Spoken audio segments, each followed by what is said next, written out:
காசிப்பள்ளி அப்படிங்கிற ஊர்ல ருத்ரையா அப்படிங்கிற ஒருத்தர் இருந்தாரு. ருத்ரையாவுக்கு ஒரே ஒரு பொண்ணு. அவளோட பேரு காஞ்சனா. காஞ்சனா ரொம்ப புத்திசாலியும் கூட தைரியசாலியும் கூட. காஞ்சனா ருத்ரையாவுக்கு ஒரே ஒரு செல்ல பொண்ணு அப்படிங்கிறதுனால அவரு இத்தனை வருஷத்துல கஷ்டப்பட்டு காஞ்சனாவுக்காக பலவிதமான சொத்துக்களை சேர்த்து வச்சிருந்தாரு.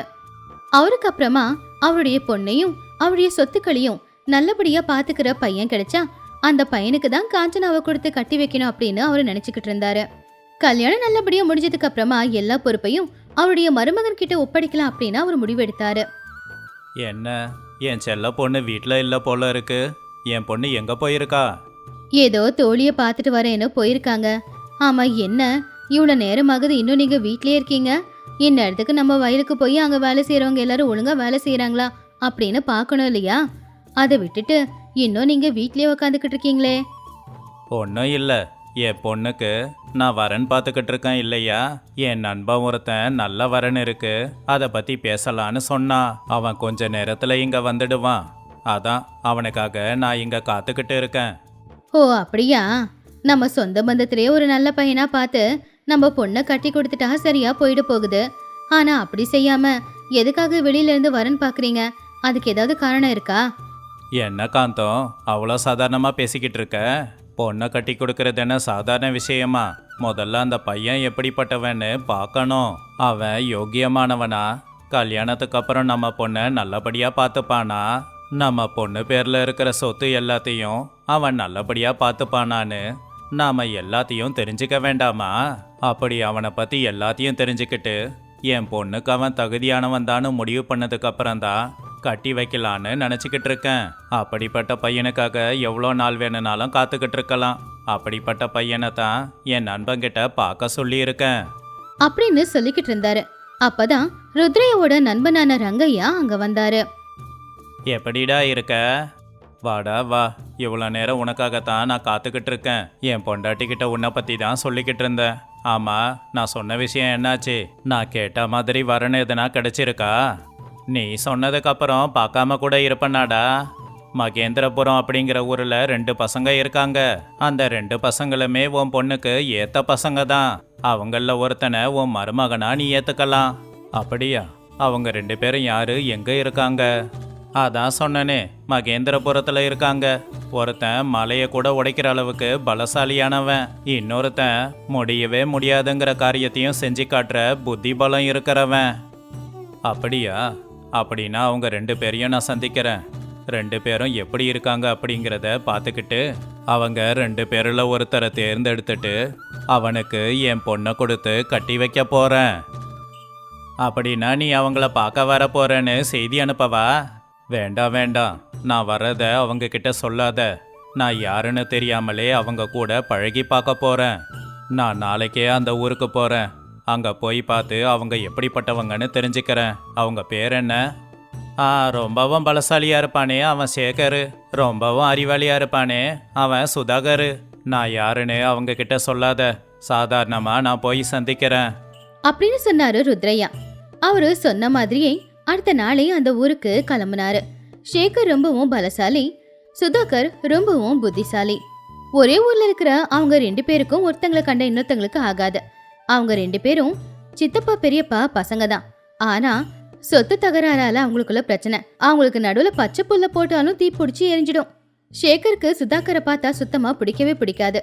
வாய்ப்பு கிடைக்கும் போதெல்லாம் அவனை மட்டம் தட்டிக்கிட்டே தான் இருப்பான். அவனை விட நான் பலசாலி அப்படின்னு ரொம்ப பெருமையா சொல்லிக்கிட்டு இருப்பான். ருத்ரையா ஊருக்கு போய் எல்லார்கிட்டயும் புத்திசாலித்தனமா பேசி அவங்க 2 பேரை பத்தி தெரிஞ்சுக்கிட்டாரு.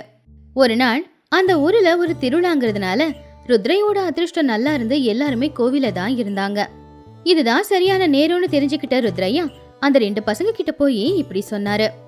ஒரு நிமிஷம் தம்பிங்களா, நான் ரொம்ப தூரத்துல இருந்து இந்த ஊருக்கு வந்திருக்கேன். ஒரு பெரிய பிரச்சனையில இருக்கேன். அந்த பிரச்சனையை தீர்த்து வைக்க உங்களால தான் முடியும்னு ஊருக்காரங்க எல்லாம் சொல்றாங்க. அதனால தான் அந்த பிரச்சனைய உங்ககிட்ட சொல்லலாம் அப்படின்னு நான் வந்திருக்கேன். உங்க 2 பேர்ல யாருன்னா ஒருத்தவங்க எனக்கு உதவி செஞ்சா நான் பிரச்சனையை விட்டு வெளியில வருவேன். நீங்க கேள்விப்பட்டது உண்மைதான். ஆனா 2 பேரை பத்தி எல்லாம் கேள்விப்பட்டிருக்க மாட்டீங்க. நீங்க கேள்விப்பட்டது என்ன பத்தி. ஏன்னா உங்க பிரச்சனையை தீர்க்க என்னால தான் முடியும், அவனாலலாம் அது முடியாதுங்க. எடுத்த உடனே ஒருத்தவங்களால முடியாதுன்னு எப்படி நீ முடிவெடுக்கிற? முதல்ல அந்த பிரச்சனையை கேட்டுட்டு அதை யாரால சரி பண்ண முடியும்னு தெரிஞ்சுக்கிட்டு அப்புறமா வார்த்தையை விடு. தேவையில்லாம இந்த மாதிரி எல்லாம் வார்த்தையை விட்டுக்கிட்டு இருக்காத. நான் என்ன பண்ணணும்னு நீ எனக்கு சொல்லாத. என் முன்னாடி எல்லாம் நீ ஒரு ஆளா? உன்னை உஃப்னு ஊதுனா பறந்து போய் எங்க விழுவியோ யாருக்கு தெரியும். நான் சொல்றத கேளு. என் கூடலாம் போட்டிக்கு வராத. அதுக்கு முன்னாடி கொஞ்சம் யோசிச்சு பார்த்துட்டு உனக்கு தைரியம் இருந்தா வேணும்னா நீ இறங்கு. உன் உடல் பலத்தை மட்டுமே நம்பிக்கிட்டு எத்தனை நாளைக்கு இன்னும் எல்லாரையும் மட்டம் தட்டி பேச போற? கொஞ்ச நாளைக்கு அப்புறமா உடல் பலம் எல்லாம் போயிடுமே. அதுக்கப்புறம் என்ன பண்ண போற? மனுஷங்களுக்கு இருக்க வேண்டிய தகுதி என்ன தெரியுமா? மனிதாபிமானம். நேரத்துக்கு தகுந்த மாதிரி எல்லாத்தையும் யோசிக்கிறது. உன் உடம்புல பலம் இருக்கிற வரைக்கும் தானே ஆட்டம் போடுவ. ஆனா புத்தி பலம் கடைசி வரைக்கும் கூட இருக்கும். எப்பவும் அதுதான் ரொம்ப முக்கியம். என்னது, உன் புத்தி பலம் தான் பெருசா? நான் ஒரு பெரிய பாறைய ஒத்த கையால தூக்கி தூரமா போடுவேன். உன்னால அதை செய்ய முடியுமா? 4 ஆளு சேர்ந்து செய்யற வேலைய தனியா என்னால செய்ய முடியும். ஒரு ஆளோட வேலைய கூட நீ செய்ய மாட்ட. நீயே இவ்வளோ மெலிஞ்சு போயிருக்க. என்கிட்ட வச்சுக்கிட்டீன்னா பாறையை தூக்கி போடுற மாதிரி உன்னை தூக்கி போட்டுருவேன். பார்த்துக்கோ. உன் பலத்தை நீ வச்சுக்கோ, என் அறிவை நான் வச்சுக்கிறேன். தேவைப்படும் போது தான் என் அறிவு வெளிப்படும். நில்லுங்கப்பா, நீங்க 2 பேரும் இப்படியே சண்டை போட்டுக்கிட்டு இருந்தா எப்படி? என் பிரச்சனைய நான் உங்ககிட்ட சொல்லட்டுமா, இல்ல வேற யாருக்கிட்டையாவது சொல்லணுமா? யாரு தீர்த்து வைப்பாங்க? முதல்ல உங்க 2 பேர்ல யாரு பெரிய ஆளுன்னு முடிவு பண்ணுங்க. அப்புறம் என் பிரச்சனையை தீர்த்து வைக்கலாம் அப்படின்னு சொன்னாரு ருத்ரையா. அவருடைய வார்த்தையை கேட்ட ஊர்க்காரங்க எல்லாரும் இப்படி சொன்னாங்க. அதுவும் உண்மைதான். எப்ப பார்த்தாலும் நீங்க 2 பேருமே நான் தான் பெரிய ஆளு, நான் தான் பெரிய ஆளுன்னு சொல்றீங்க. உங்க 2 பேர்ல யாரு பெரிய ஆளுன்னு நாங்க தெரிஞ்சுக்கணும்ல. அதனால அவரு சொல்ற மாதிரி போட்டி வைக்கலாம். யாரு பெரிய ஆளுன்னு நாங்க தெரிஞ்சுக்கிறோம். அப்படியா? உங்களுக்கும் கூட இவங்க 2 பேர்ல யாரு பெரிய ஆளுன்னு தெரிஞ்சுக்கிற ஆர்வம் இருக்கா? போட்டியை வச்சா யாரு பெரிய ஆளுன்னு தெரிய போகுது அப்படின்னு சொன்னாரு. சேகர் ஊர்க்காரங்க முன்னாடி அவன் தான் பெரிய ஆளு அப்படின்னு நிரூபிக்கிறதுக்காக போட்டியில கலந்துக்க ஒத்துக்கிட்டான். ஆனா சுதாகர் அந்த போட்டிக்கு ஒத்துக்கவே இல்ல. சேகர் சிரிச்சுக்கிட்டே சுதாகரை பார்த்து கிண்டலா சொன்னான். அவனே ஒரு பயந்தாங்கோலி. என் கூட போட்டி போட பயமா இருக்காதா? மனசுக்குள்ள ரொம்ப பயப்படுறான் போல. பாவம் சின்ன பையன். அவனை விட்டுடுங்க, என்கிட்ட பிரச்சனைய சொல்லுங்க. நான் உன்னை பார்த்து பயந்து போட்டிக்கு வரலன்னு சொல்லல. உண்மைய சொல்லணும்னா எனக்கு இதெல்லாம் சின்ன விஷயம். இப்படி யாருக்காகவோ போட்டி போட்டு என் நேரத்தை நான் வீணாக்க விரும்பல. என்னுடைய அறிவு பலத்தை எல்லாருக்கும் நிரூபிக்க வேண்டிய அவசியமும் இல்லை. ஆனா ஊருக்காரங்க முன்னாடி என்ன பயந்தாங்கோலி அப்படின்னு சொன்னேன்ல, அந்த ஒரு வார்த்தைக்காக இதோ போட்டியில கலந்துக்கிறேன் அப்படின்னு போட்டியில கலந்துக்கிறதுக்கு சுதாகரும் சரி அப்படின்னு ஒத்துக்கிட்டான். அப்ப ருத்ரையா இப்படி சொன்னாரு. நான் நல்லா யோசிச்சு பார்த்துட்டேன். ஊருக்காரங்க எல்லார்கிட்டயும் பேசி உங்களுக்கு சில போட்டிகளை வைக்கலான்னு இருக்கேன். அதுல எத்தனை போட்டியில அதிகமா ஜெயிக்கிறீங்களோ அவங்க தான் பெரிய ஆளு. போட்டி என்னன்னா, அதோ அங்க தெரியுதுல்ல உயரமான தென்னை மரம். அந்த தென்னை மரத்துல ஏறி அதுல இருக்கிற இளநிய வெட்டி யாரு முதல்ல குடிக்கிறாங்களோ அவங்களுக்கு தான் இந்த போட்டியில வெற்றி கிடைக்கும். அத கேட்டதுமே சேகர் வேகமா அந்த தென்னை மரத்துல ஏற ஆரம்பிச்சான். பாதிக்கு மேல ஏறினவனுக்கு வெயில் அதிகம் தாகம் எடுத்துச்சு. அதனால அதுக்கு மேல அவனால ஏற முடியல. கைவலியும் வந்ததுனால மேல இருந்து கீழே விழுந்துட்டான். அத பார்த்து ஊருக்காரங்க எல்லாருமே சிரிச்சாங்க. போட்டியில நீ தோத்து போயிட்டப்பா. இப்ப இவர் என்ன பண்றாருன்னு பார்க்கலாம். அப்ப சுதாகர் உடனே கொஞ்சம் தூரத்துல இருக்கிற ஒரு ஏணியை எடுத்துட்டு வந்து அந்த தென்னை மரத்துக்கு அந்த ஏணியை சாச்சு அந்த ஏணியில ஏறி தென்னை மரத்துல இருக்கிற ஒரு இளநிய பறிச்சு எல்லாரும் முன்னாடியும் அந்த இளநியை வெட்டி தண்ணியை குடிச்சான். அத பார்த்து ஊஜனங்க எல்லாருமே கைய தட்டினாங்க. இங்க சுதாகர் அவனுடைய புத்தி பலத்தை தான் பயன்படுத்தி இருந்தான். அதனால சேகருக்கு அவன் மேல ரொம்பவும் கோவம். போட்டியில சுதாகர் ஜெயிச்சிட்டான். இப்ப 2வது போட்டி. அதோ அங்க பாத்தீங்கல்ல, கோவிலுக்கு பின்னாடி இருக்கிற காலி இடத்துல நிறைய பாறாங்கல் இருக்கு. நிறைய பாறைங்க இருக்கிறதால கோவில் இடத்த யாராலையும் பயன்படுத்த முடியல. அந்த பாறைங்க எல்லாத்தையும் யார் எடுக்கிறாங்களோ அவங்க தான் இந்த 2வது போட்டியில ஜெயிச்சவங்கன்னு சொல்லுவேன் அப்படின்னு சொன்னாரு. அதை கேட்டு சேகர் சிரிச்சுக்கிட்டே இப்படி சொன்னான். இப்பதான் என் பலத்துக்கு உண்மையான போட்டி வச்சிருக்கீங்க. இப்ப பாருங்க, ஒரு நிமிஷத்துல எல்லாத்தையும் தூக்கி போடுறேன் அப்படின்னு அவனுடைய பலத்தை பயன்படுத்தி 2 பாறையை தூக்குனா சேகர். ஆனா அதுக்கு மேல அவனால பாறைங்களை தூக்க முடியல. அப்படியே ஒரு இடத்துல நின்னுட்டான்.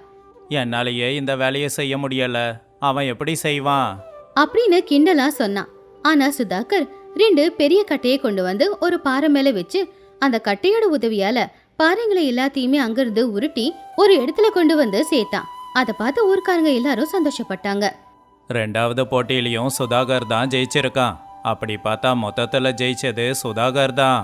ஆனால் 3வது போட்டியில் யார் ஜெயிக்கிறாங்கங்கிறத பார்த்துட்டு அதுக்கப்புறமா நாங்கள் எல்லாரும் ஒரு முடிவுக்கு வரோம். 3வது போட்டி என்னன்னா, அதோ அங்கே தெரியுதே ஒரு காளமாடு. அந்த காளமாட்டை யார் அடக்குறாங்களோ அவங்க தான் 3வது போட்டியில் ஜெயிச்சவங்க. அப்படின்னு சொன்னதும் சேகர் அந்த காளமாட்டை அடுக்கிறதுக்காக பக்கத்துல போனான். ஆனா அந்த காளமாடு அவனை தூக்கி எரிஞ்சிடுச்சு. சேகரோட இடுப்பு எலும்பும் உடைஞ்சு போச்சு. அதுக்கப்புறமா சுதாகர் வந்து பாசத்தோட அந்த காளமாட்டுக்கு சில பழங்களை சாப்பிட கொடுத்தான். சுதாகர் அந்த பழங்களை அந்த மாட்டுக்கு கொடுத்து, என்னால உனக்கு எந்த ஆபத்தும் இல்ல அப்படிங்கிற மாதிரி அதோட தலைய தடவி கொடுத்தான். அதை பார்த்து அந்த மாடு அவன்கிட்ட அமைதியா நடந்துக்குச்சு. அந்த கணக்குப்படி 3வது போட்டியிலையும் ஜெயிச்சது சுதாகர் தானே எல்லாருமே சொன்னாங்க. போட்டியெல்லாம் நடந்து முடிஞ்சது ருத்ரையா அங்கிருந்து போயிட்டாரு. 2 நாளுக்கு அப்புறமா ருத்ரையா சுதாகருடைய வீட்டுக்கு வந்து அவங்க அப்பா அம்மா கிட்டயும் அவன்கிட்டயும் நடந்தது எல்லாத்தையும் விவரமா சொன்னாரு. சுதாகர் நான் வச்ச போட்டி எல்லாத்துலேயும் ஜெயிச்சிருக்கான். உண்மையை சொல்லணும்னா அவனுடைய அறிவு மட்டும் இல்லை, அவன் பேச்சும் எனக்கு பிடிச்சிருக்கு. அவன் பேசுறத வச்சு அன்னைக்கே நான் முடிவு பண்ணிட்டேன், உண்மையிலேயே இந்த பையன் ரொம்ப நல்ல பையன்னு. உடல் பலம் ஒருத்தவனுக்கு முக்கியம்தான், ஆனா அறிவு பலம் அதை விட ரொம்ப முக்கியம். அதை உங்க பையன் எல்லாருக்கும் தெரியப்படுத்திட்டான். அதனால தான் என் ஒரே ஒரு பொண்ணை உங்க பையனுக்கே கட்டி வைக்க விருப்பப்படுறேன். உங்களுக்கு சம்மதமா? அப்படின்னு சொன்னப்போ சுதாகருடைய அப்பா அம்மா சந்தோஷமா அதுக்கு ஒத்துக்கிட்டாங்க. அப்படி ருத்ரையா அவரு நினைச்சபடியே ஒரு புத்திசாலிக்கு தான் பொண்ணை கொடுத்து கட்டி வச்சாரு.